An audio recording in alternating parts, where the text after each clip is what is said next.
Hello students, कैसे हैं आप लोग। उम्मीद करता हूं अच्छे होंगे। बायोटॉनिक क्लासेस में आप लोगों का स्वागत है और मैं हूं आपका मैथ्स मेंटोर प्रवीण मिश्रा। आज हम लोग पढ़ेंगे मैथमेटिक्स का चैप्टर थर्ड, जो कि है pair of linear equation in two variables. तो बच्चों, जैसा कि आप लोगों को पता होगा कि आप लोग क्लास 9th में ये चैप्टर पढ़े हैं, बट आप लोगों का सिर्फ इंट्रोडक्शन हुआ था। इस क्लास 10th में इस साल हम लोग जो है इसके बारे में अच्छे से पढ़ेंगे। Linear equation in two variable क्या होता है और किस तरीके से इससे क्वेश्चन सॉल्व करेंगे, कैसे कैसे क्वेश्चन बोर्ड एग्जाम में पूछे जाते हैं या आपके स्कूल के एग्जाम में पूछे जाते हैं, वो सारी बातों पे हम लोग डिस्कस करेंगे। तो आइए बिना लेट किए चलते हैं अपने टॉपिक पे।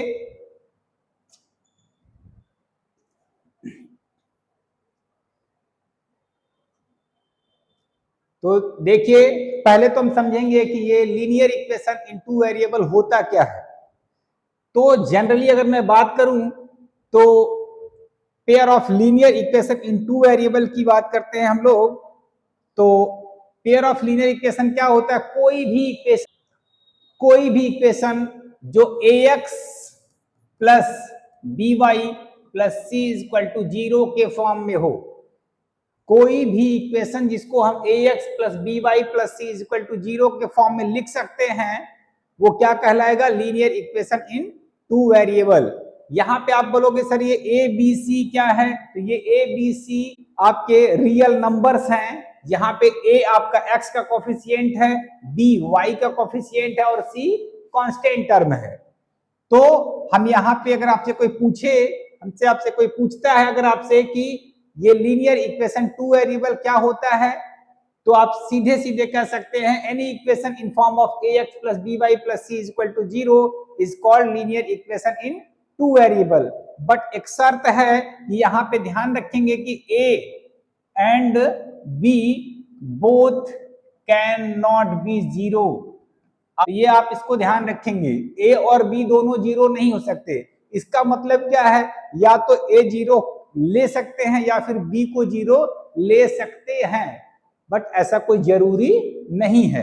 इस बात को ध्यान में रखेंगे। यहाँ पे जब भी आपको क्वेश्चंस दिए जाएंगे तो दो इक्वेशंस दिए जाएंगे जिनको हम यूज करके सॉल्व करेंगे। तो यहाँ पे आप लोगों को 3 मेथड्स पढ़ने हैं।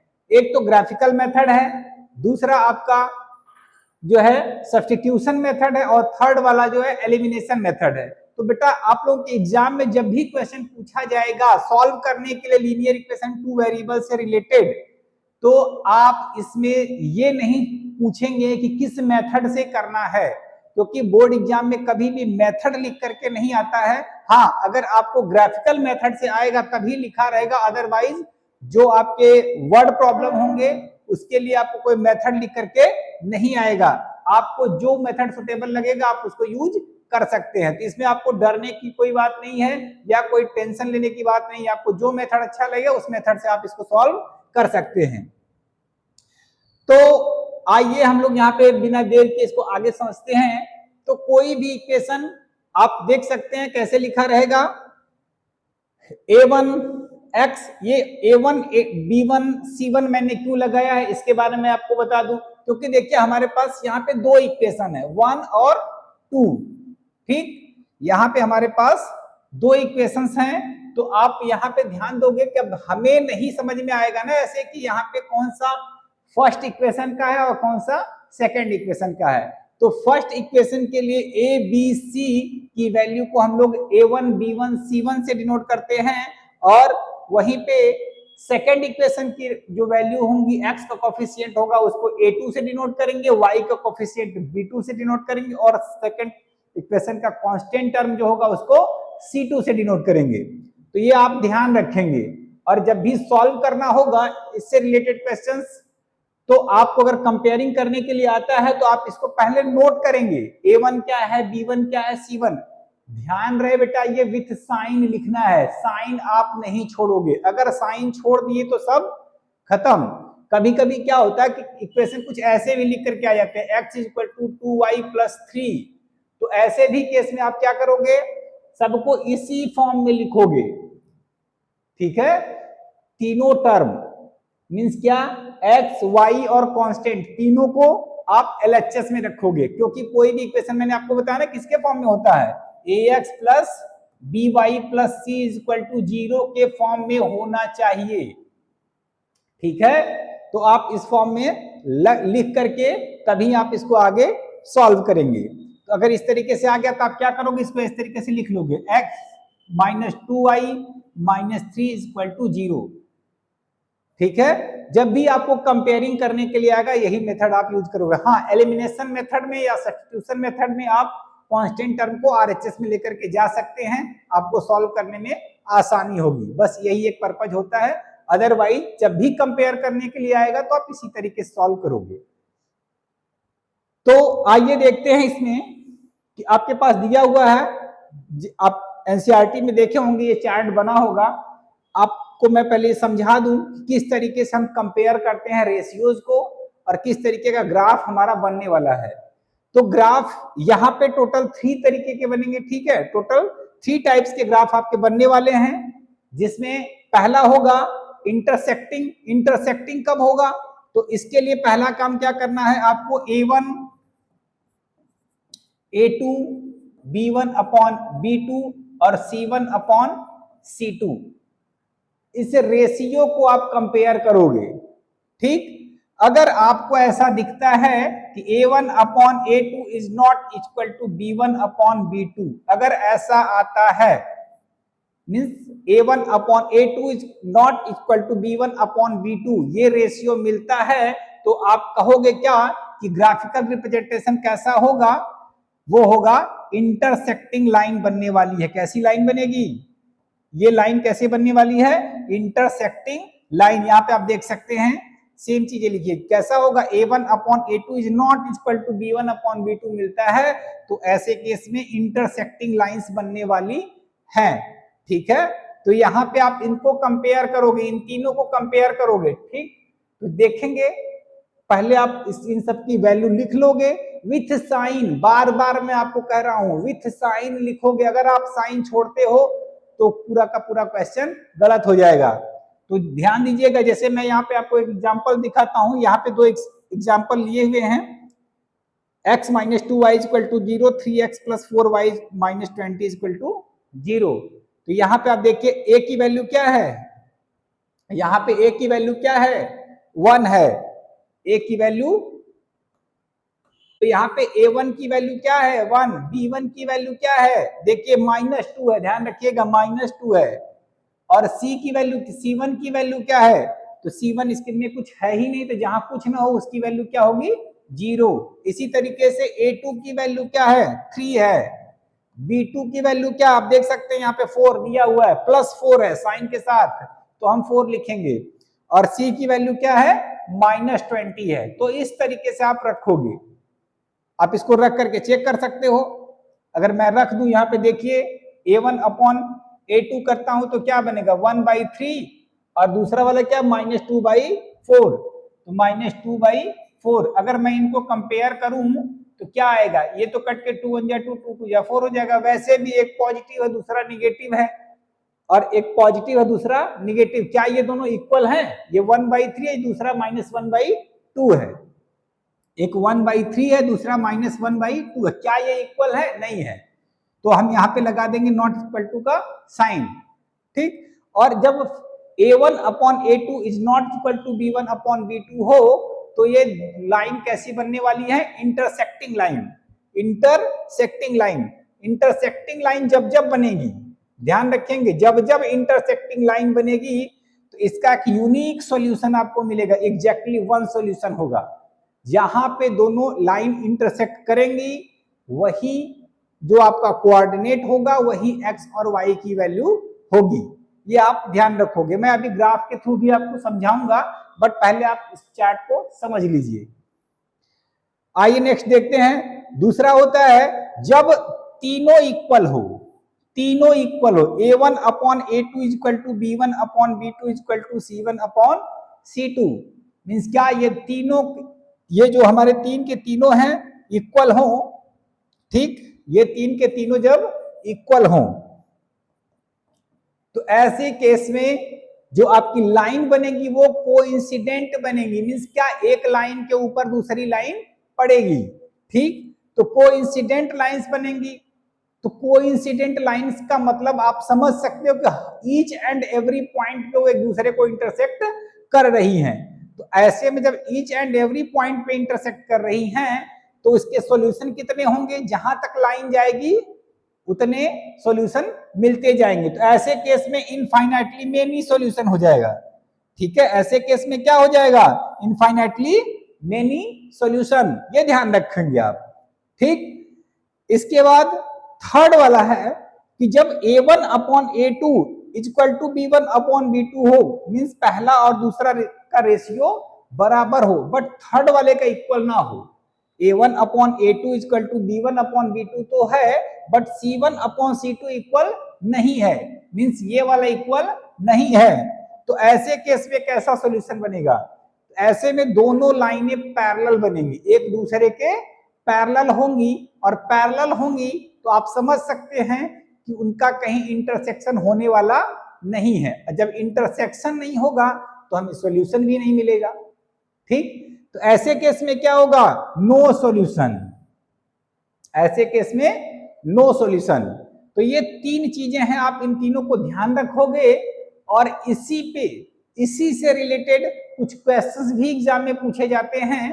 हर साल एक क्वेश्चन आता है, आपसे पूछा जाता है कि k की वैल्यू फाइंड करिए या p की वैल्यू फाइंड करिए। तो बेटा इसको ध्यान रखेंगे, ये तीनों कंडीशन आपको याद होनी चाहिए।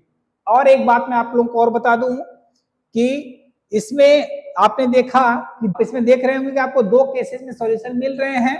किस किस केस में, फर्स्ट वाले केस में जब लाइन इंटरसेक्टिंग होगी तब आपको, आप देखिएगा इसमें आपको जब लाइन इंटरसेक्टिंग है तब आपको सॉल्यूशन मिल रहा है।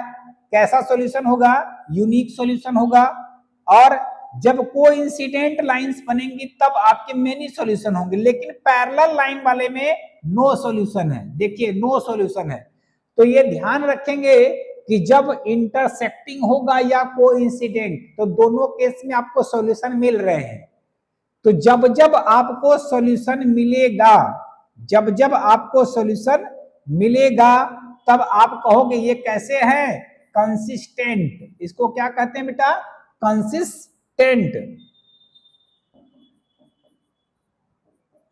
और जब नो सॉल्यूशन होगा तो इसको कहते हैं इनकंसिस्टेंट। इसका मतलब आपको मैं समझा दूं, कंसिस्टेंट का मतलब होता है कि जब सॉल्यूशन होगा, जिसके सॉल्यूशन एग्जिस्ट करेंगे, चाहे वो यूनिक हो चाहे फिर वो मेनी सॉल्यूशन हो, तो दोनों केसेस में हम कहेंगे कंसिस्टेंट है, ठीक है। कंसिस्टेंट के लिए अगर आपसे पूछा जाए तो उसका यूनिक होगा या तो मेनी सॉल्यूशन होगा। इनकंसिस्टेंट का मींस जिसके नो सॉल्यूशन हो, कोई सॉल्यूशन ही नहीं होगा, उसको कहेंगे इनकंसिस्टेंट। ये बात आप ध्यान रखोगे। आइए अब हम एक क्वेश्चन लेते हैं और उसको सॉल्व करते हैं कि किस तरीके से क्वेश्चन पूछा जाता है। तो यहाँ पे देखिए बोर्ड एग्जाम में क्वेश्चन पूछा गया था कि for which value of p will the lines represented by the following pair of linear equation be parallel। Condition क्या रखा गया बेटा, पैरेलल। तो पैरेलल के लिए क्या कंडीशन है, आप देख सकते हैं थर्ड वाला कंडीशन है। तो यहाँ पे आप क्या करोगे, थर्ड वाला कंडीशन अप्लाई यहाँ पे करेंगे। तो हमें लिख लेना है यहाँ पे क्या, सॉल्यूशन करते time for parallel lines, parallel lines क्या कंडीशन है, a1 upon a2 equal to b1 upon b2 is not equal to c1 upon c2। ये कंडीशन है, इस कंडीशन के अकॉर्डिंग सॉल्व करेंगे। तो a1 की वैल्यू क्या है, 3 है, 3 अपॉन a2 की वैल्यू क्या है, 6 है, यहां से आप नोट करते चलोगे इक्वल टू, अब b1 अपॉन b2 है, ठीक। तो b1 अपॉन b2, b1 की वैल्यू यहाँ पे -1 है और b2 की वैल्यू क्या है, -2 है, ठीक। c1 की वैल्यू क्या है, c1 की वैल्यू -5 है और c2 की वैल्यू -p है। अब हम इसको सॉल्व कर लेते हैं, देखिए कैसे कर लेंगे। तो आप इसको किसी एक से कंपेयर कर सकते हो। ठीक, तो कैसे कंपेयर करेंगे? या तो आप फर्स्ट वाले से कंपेयर कर लो, इसको इससे कर लो, या फिर इसको इससे भी कर सकते हो, कोई दिक्कत नहीं है। तो हम आइए करते हैं। 3/6 इज नॉट इक्वल टू -5/-, तो माइनस से माइनस कैंसिल हो जाएगा, क्रॉस मल्टीप्लीकेशन करोगे, यहाँ देखिए 3 1 जा 3, 3 2 जा 6, क्रॉस मल्टीप्लीकेशन करेंगे बेटा तो 5 p का 1 में करेंगे p हो जाएगा नॉट इक्वल टू 2 5 जा 10। तो आपका आंसर आ गया, p की वैल्यू 10 नहीं होनी चाहिए, p is not equal to 10 means p की वैल्यू 10 को छोड़ करके बाकी कुछ भी हो सकता है। ठीक, बस बॉन्ड क्या कि p is not equal to 10, 10 के अलावा आप 9 11 10 जो भी, सॉरी 9 11 5 कुछ भी आप रख सकते हो, बट 10 नहीं होना चाहिए। 10 को छोड़ करके आप कोई भी पॉजिटिव नेगेटिव नंबर ले सकते हैं, तो answer p is not equal to 10 हो जाएगा। तो इसी तरीके से आपको जिस भी क्वेश्चन में जिसके लिए पूछा जाएगा वो कंडीशन आप अप्लाई करोगे और वैल्यू पुट करके सॉल्व कर दोगे। ठीक, अगर इसको फॉलो नहीं करता है तो p की वैल्यू एग्जिस्ट नहीं करेगी। यहाँ पे आपके वैल्यू p हो सकता है, k हो सकता है, कुछ भी हो सकता है। हालांकि मैं अभी इस तरीके के क्वेश्चंस और किस किस टाइप के क्वेश्चन बोर्ड एग्जाम में पूछे जाते हैं, PYQ और क्या क्या पॉसिबल हो सकते हैं क्वेश्चन जो आ सकते हैं आने वाले बोर्ड एग्जाम में, मैं वो सारे क्वेश्चन की एक सीरीज बना करके लेके आऊंगा और हम लोग उसको प्रैक्टिस करेंगे। तो आप लोग चैनल के साथ बने रहिए और चैनल को अभी तक अगर सब्सक्राइब नहीं किया तो सब्सक्राइब कर लीजिए ताकि आपको नोटिफिकेशन मिलता रहे। आइए देखते हैं। अब हम यहाँ पे मैं आप लोगों को ग्राफ दिखा दूं किस तरीके का ग्राफ बनता है। हालांकि ग्राफ वाले क्वेश्चंस मैं लेकर के आऊंगा, जब पूरा का पूरा क्वेश्चन में जब सॉल्व करवाऊंगा तो उसके थ्रू मैं आपको बताऊंगा, बट अभी मैं आपको दिखा दूं यहाँ पे किस किस तरीके के ग्राफ बनते हैं। मैंने आपको पहले ही बताया था जब a1/a2 is not equal to b1/b2 होगा तो इंटरसेक्टिंग लाइन बनेगी। कैसी लाइन बनेगी बेटा? इंटरसेक्टिंग लाइन बनेगी कुछ इस तरीके से। जो भी दोनों लाइनें होंगी, दोनों इक्वेशंस की लाइनें हम ड्रॉ करेंगे तो वो क्या करेंगे, एक दूसरे को इंटरसेक्ट करेंगी और किसी एक यूनिक पॉइंट पे इंटरसेक्ट करेंगी। जहां पे इंटरसेक्ट करेगा वही कोऑर्डिनेट एक्स वाई की वैल्यू को डिनोट करेगा। ये आप ध्यान रखोगे। अगर यहाँ पे जैसे इंटरसेक्शन हुआ है तो यहाँ पे जो x की वैल्यू इस क्वेश्चन के थ्रू अगर मैं आपसे कोई पूछे, इस क्वेश्चन के थ्रू आपसे कोई पूछे, जैसे यहाँ पे आप देख लीजिएगा ये इक्वेशन क्या है आपका, देख सकते हैं यहाँ पे क्या है, ये पहला इक्वेशन क्या है, x - 2y = 4। दूसरा इक्वेशन लिया गया था 3x + 4y = 20। इन दोनों के लिए आप पहले ग्राफ के लिए आप सॉल्यूशन बनाओगे, सॉल्यूशन बना करके ग्राफ प्लॉटिंग करके ड्रॉ करोगे। जहां पे इंटरसेक्शन हुआ, देखिए यहाँ पे इंटरसेक्शन हुआ है, यहाँ x की वैल्यू 4 है, y की वैल्यू 2, मींस आंसर क्या आएगा, x = 4 y = 2। तो ऐसा नहीं कि ग्राफिकल मेथड से आप सॉल्व करोगे तो आंसर अलग आएगा, वैल्यू अलग आएगी, या फिर आप एल्जेब्रिक मेथड से करोगे तो वैल्यू वेरी करेगी, ऐसा कोई चांस नहीं है। अगर आप प्रॉपर तरीके से ग्राफ प्लॉट करते हो, सही से ड्रॉ करते हो, तो जो आंसर ग्राफिकल मेथड से आपका निकल के आएगा एक्स वाई की वैल्यू, वही वैल्यू आपको मिलने वाली है एल्जेब्रिक मेथड से। एल्जेब्रिक मेथड में हम लोग दो मेथड पढ़ने वाले हैं, सब्स्टिट्यूशन मेथड और एलिमिनेशन मेथड, दो मेथड पढ़ेंगे यहाँ पे। सेकंड है आपका ग्राफ, जब a1/a2 = b1/b2 = c1/c2 हो तब क्या करेंगे। ऐसे केस में जो ग्राफ बनेगा, मैंने पहले ही बताया था आप लोगों को, लाइन कोइंसिडेंट करेंगे, मींस एक लाइन दूसरे लाइन में पड़ने वाली, कुछ इस तरीके से पड़ेंगी। तो ये इनकी वैल्यू कितनी होंगी, इनफाइनाइटली मेनी सॉल्यूशन होगा। इसका कैसा सॉल्यूशन होगा, इनफाइनाइटली मेनी सॉल्यूशन, क्योंकि ईच एंड एवरी पॉइंट को एक दूसरे को इंटरसेक्ट कर रही है। ठीक, थर्ड ग्राफ है आपका a1/a2 = b1/b2 and not equal to c1/c2। ऐसे केस में क्या होगा, आपका लाइंस जो होने वाली वो पैरेलल होंगी, और जब पैरेलल होंगी बेटा, लाइंस पैरेलल होंगी तो उनका इंटरसेक्शन नहीं होगा, क्योंकि पैरेलल लाइन कभी भी एक दूसरे को इंटरसेक्ट नहीं करती हैं। इस केस में क्या है कि आपको कोई सॉल्यूशन मिलने वाला नहीं है, ऐसे केस पे नो सॉल्यूशन होगा। कुछ एक कंडीशन क्रिएट होगा, जैसे कि देख लीजिए आप यहाँ पे दो इक्वेशन लिए गए हैं, आप देखेंगे टू यहाँ पे अगर निकालेंगे आपका तो इसका यही कंडीशन क्रिएट होने वाला है, a1 upon a2 equal to b1 upon b2 is not equal to c1 upon c2। तो क्या होगा, नो सॉल्यूशन होगा। पैरेलल लाइंस जब जब बनेंगी नो सॉल्यूशन होगा। आइए अब हम आगे चलते हैं, यहां पे नेक्स्ट देखेंगे अलजेब्रिक मेथड में सब्स्टिट्यूशन मेथड क्या है और एलिमिनेशन मेथड क्या है। सब्स्टिट्यूशन मेथड का एक क्वेश्चन मैंने ले रखा है यहाँ पे, इसको कैसे सॉल्व करेंगे मैं आपको पहले मेथड सिखाता हूं इजी वे में। तो देखिए यहाँ पे हमारे पास दो इक्वेशन ऑलरेडी दिए हुए हैं, यहाँ पे हमारे पास दो इक्वेशन ऑलरेडी दिए हुए हैं, एक फर्स्ट इक्वेशन है, ये सेकंड इक्वेशन है। तो इसको पहले आप अच्छे से समझिए कैसे सॉल्व करना है। आपके पास दो इक्वेशन है, दो इक्वेशन में से कोई एक इक्वेशन आपको लेना है और x की वैल्यू को या तो y के टर्म में कन्वर्ट करिए या तो y की वैल्यू को x के टर्म में आप पहले कन्वर्ट करोगे। किसी एक इक्वेशन को लेना है जिससे इजीली x की वैल्यू y में कन्वर्ट हो जाए या तो y की वैल्यू x में कन्वर्ट हो जाए। तो मैं यहाँ पे लेने वाला हूं सेकेंड इक्वेशन, क्योंकि यहां मैं देख रहा हूं यहाँ पे आसानी से आपको मिल जाने वाला है। तो अगर मैं इसको कन्वर्ट करूं तो ये क्या बन जाएगा, x is equal to 3 minus 2y, कुछ ये कंडीशन बन जाएगा। इक्वेशन को हम बोल देंगे थर्ड इक्वेशन, इसको बोलेंगे बेटा थर्ड इक्वेशन। अब मैंने चूंकि सेकेंड इक्वेशन को लिया है तो इस x की वैल्यू को मैं सब्स्टिट्यूट करूंगा फर्स्ट इक्वेशन में।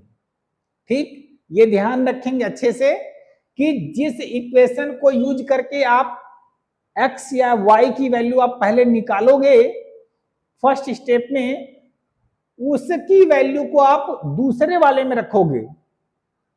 अगर उसी में रख दोगे तो आप जहां के वहां वापस पहुंच जाओगे और आप सॉल्व नहीं कर पाओगे। तो मैं अब क्या करूंगा कि इस x की वैल्यू को मैंने सेकंड से निकाला है, इसलिए फर्स्ट वाले में मैं सब्स्टिट्यूट करूंगा।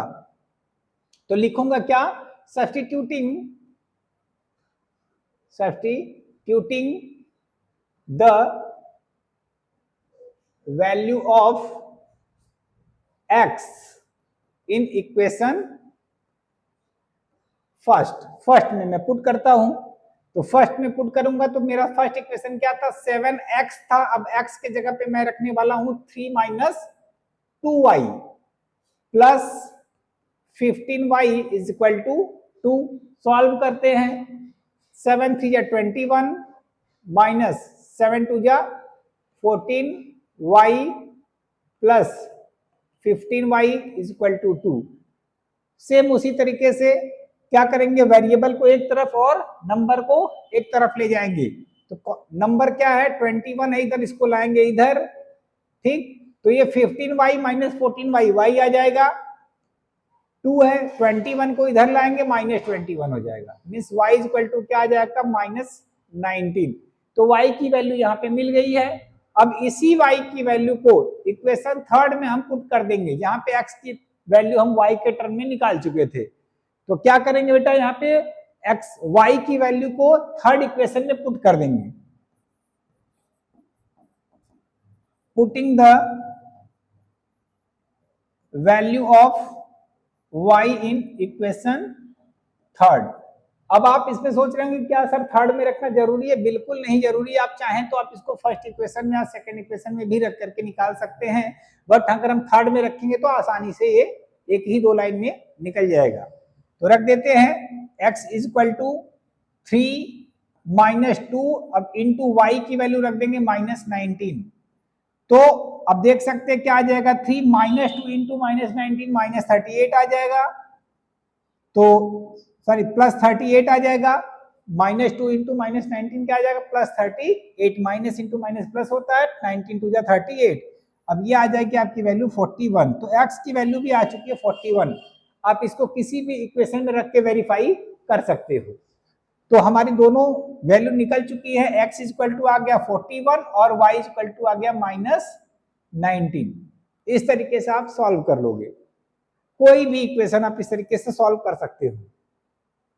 ठीक, आइए एक क्वेश्चन में एलिमिनेशन मेथड का लेता हूं।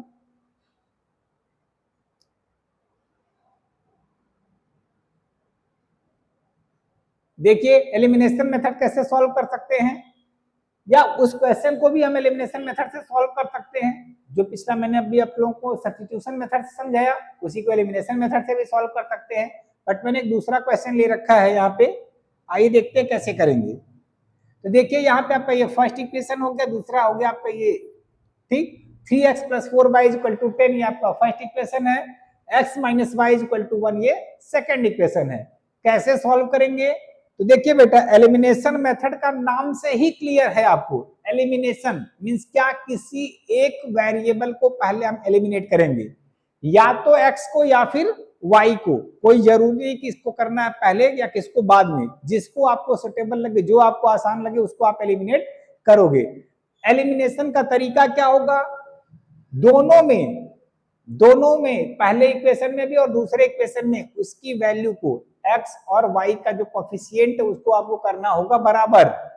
या तो इसके लिए आप मल्टीप्लाई कर सकते हो या फिर आप डिवाइड कर सकते हो। आपको जरूरत है तो किसी एक इक्वेशन में भी कर सकते हो, आपको जरूरत है तो आप दोनों इक्वेशन में कर सकते हो। कोई जरूरी नहीं है कि दोनों में करना मस्ट है।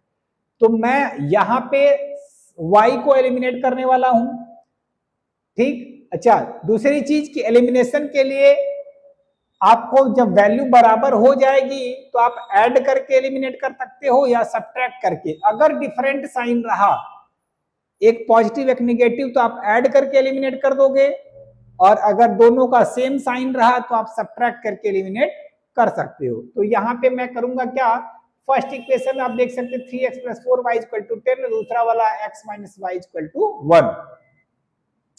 तो मैं यहां पे अगर 4 से मल्टीप्लाई कर दूं, इसमें 4 से कर दूं या 3 से कर दूं, दोनों केस में सॉल्व। अगर 3 से करूंगा तो x एलिमिनेट हो जाएगा, अगर मैं 4 से करूंगा तो y एलिमिनेट हो जाएगा।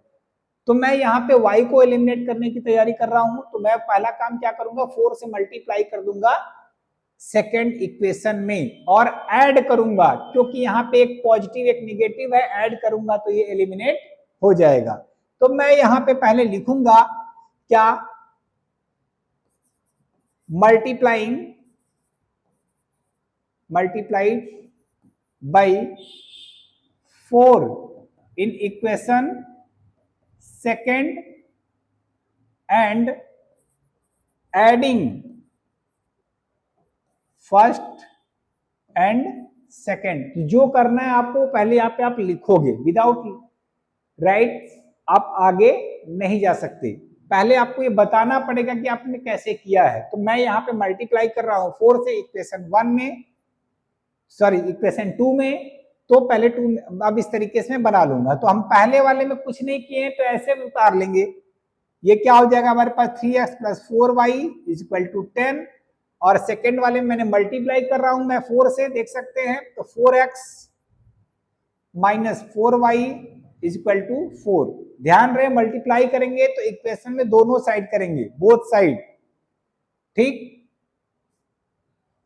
अब मैंने कहा था ऐड करेंगे, तो ऐड के लिए कोई साइन लगाने की जरूरत नहीं है। यहाँ पे ऐड करेंगे तो देखेंगे 4y और ये खत्म हो जाएगा, 4x और 3x मिलाकर के हो जाएगा आपका 7x। 10 + 4 हो जाएगा 14। अब x = क्या हो जाएगा, 14/7, काट देंगे 2 टाइम में कट जाएगा, x = 2 आ गया। तो इस तरीके से x की वैल्यू आप फाइंड कर लिए। अब x की वैल्यू मिल गई तो मैं क्या करूंगा, इस x की वैल्यू को किसी एक इक्वेशन में रख दूंगा, चाहे फर्स्ट में चाहे सेकंड में y की वैल्यू मिल जाएगी। तो मैं करूंगा x की वैल्यू को, देखिए यहाँ पे अगर मैं सेकंड इक्वेशन में रखूं तो आसानी से मिल जाएगा, ठीक। तो पुटिंग द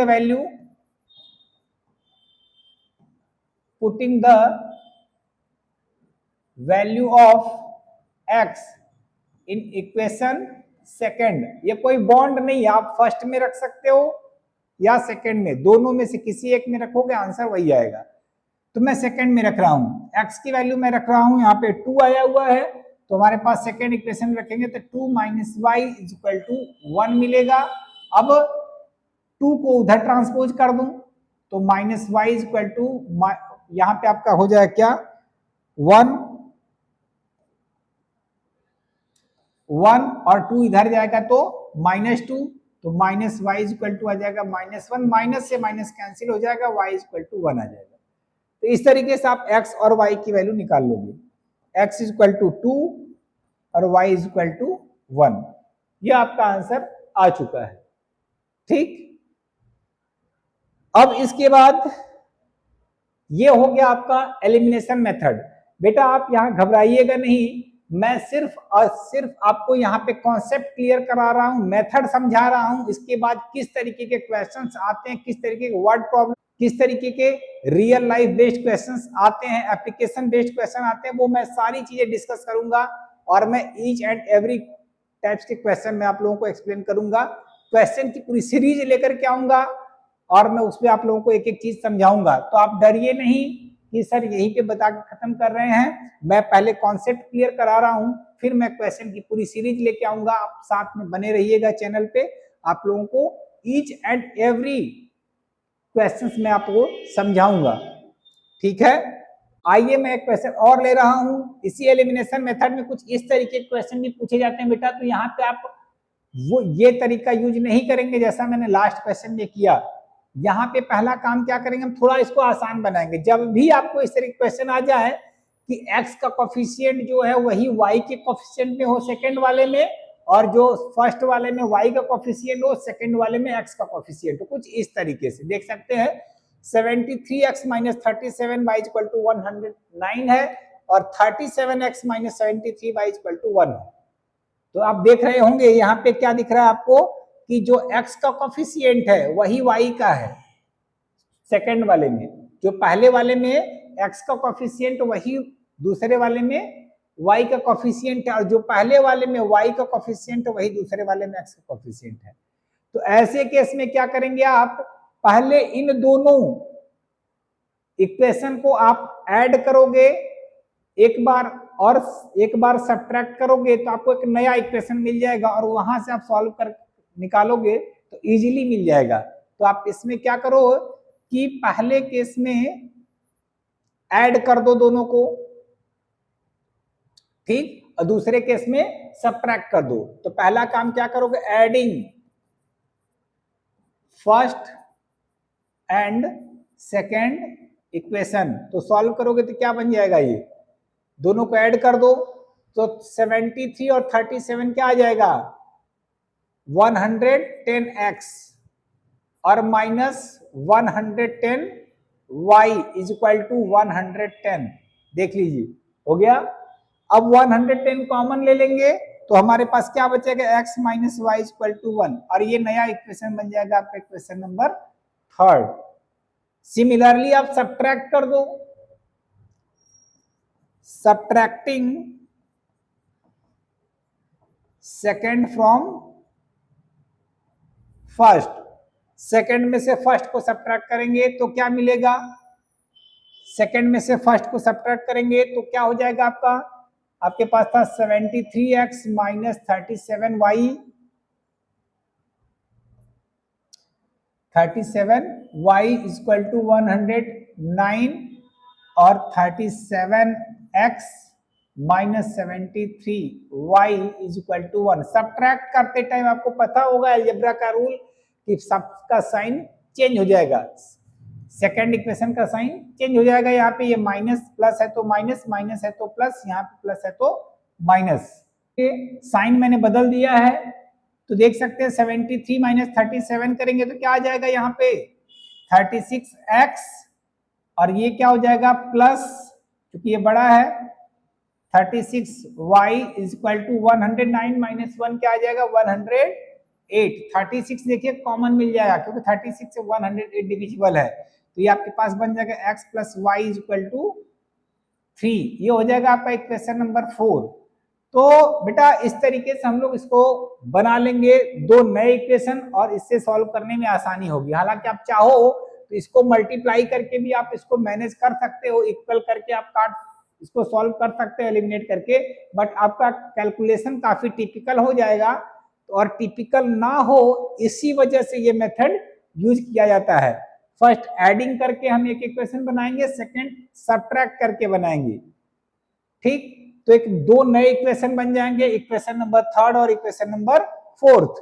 तो जब थर्ड और फोर्थ बन जाएंगे तो आप इसको इजीली सॉल्व कर लोगे और छोटे नंबर आ जाएंगे, आप आसानी से सॉल्व कर लो। देख सकते हो कि यहाँ पे आपको जो इक्वेशन नया वाला बन के आया है, देखिए क्या बना है, x minus y equal to 1, और एक और नया इक्वेशन जो फोर्थ वाला बना है x plus y equal to 3। तो आप देखिए ये इजीली सॉल्व हो जाएगा। ठीक, अब यहाँ पे हम एलिमिनेशन मेथड यूज कर लेंगे और आसानी से सॉल्व कर लेंगे। तो देख रहे हैं कि y की वैल्यू और x की वैल्यू दोनों इक्वल है, तो हम ऐड करके या सब्ट्रैक्ट करके इनको हम एलिमिनेट कर सकते हैं। तो यहाँ पे आइए एलिमिनेशन मेथड यूज करते हैं। तो मैं करने वाला हूं यहाँ पे ऐड कर देता हूं दोनों इक्वेशन को। तो लिखेंगे यहाँ पे क्या, adding third and fourth equation.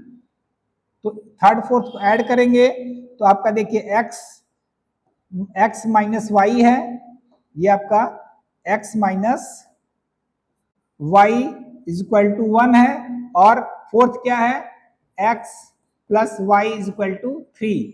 ये थर्ड इक्वेशन है और ये आपका फोर्थ इक्वेशन है। ऐड करोगे तो देखो, ऐड करेंगे तो यहाँ प्लस वाई माइनस वाई ये कट जाएगा, खत्म हो जाएगा। यहाँ बचेगा आपका 2x is equal to 3 plus 1 4, then x is equal to क्या हो जाएगा 4/2, काट देंगे 2 टाइम में कट जाएगा, x की वैल्यू 2 आ गई। अब यही x की वैल्यू आप किसी थर्ड में या फोर्थ में रख के आप y की वैल्यू निकाल सकते हो। तो मैं थर्ड वाले में ही रख देता हूं। क्या करेंगे, लिखेंगे putting the value of x in equation third. तो थर्ड हमारा x के वैल्यू रख देते हैं, यहाँ पे आ जाएगा 2 minus y is equal to 1। तो 2 को उधर ट्रांसपोज कर देते हैं, minus y is equal to 1, 2 इधर आएगा तो -2 हो जाएगा, minus y is equal to -1 आ जाएगा, माइनस माइनस काट दोगे y इज इक्वल टू 1 आ जाएगा। तो इस तरीके से आप वैल्यू निकाल दिए, x इज इक्वल टू आ गया आपका 2 और y इज इक्वल टू 1। ये आपका सॉल्यूशन कंप्लीट हो जाता है। तो इस तरीके से बेटा हम एलिमिनेशन मेथड भी सीख चुके हैं। अब मैं आपको नेक्स्ट सीरीज लेकर के जब आऊंगा तो बोर्ड एग्जाम के PYQ के क्वेश्चंस होंगे और साथ साथ बोर्ड में किस तरीके के पॉसिबल क्वेश्चंस पूछे जा सकते हैं, वो सारे क्वेश्चन मैं आप लोगों को सॉल्व करवाऊंगा। तो आप साथ में बने रहिएगा, और वीडियो अच्छी लगी है तो आप इसको लाइक और सब्सक्राइब जरूर करिएगा। आज के लिए इतना ही, मिलते हैं फिर नेक्स्ट वीडियो में एक नए टॉपिक के साथ। Thank you.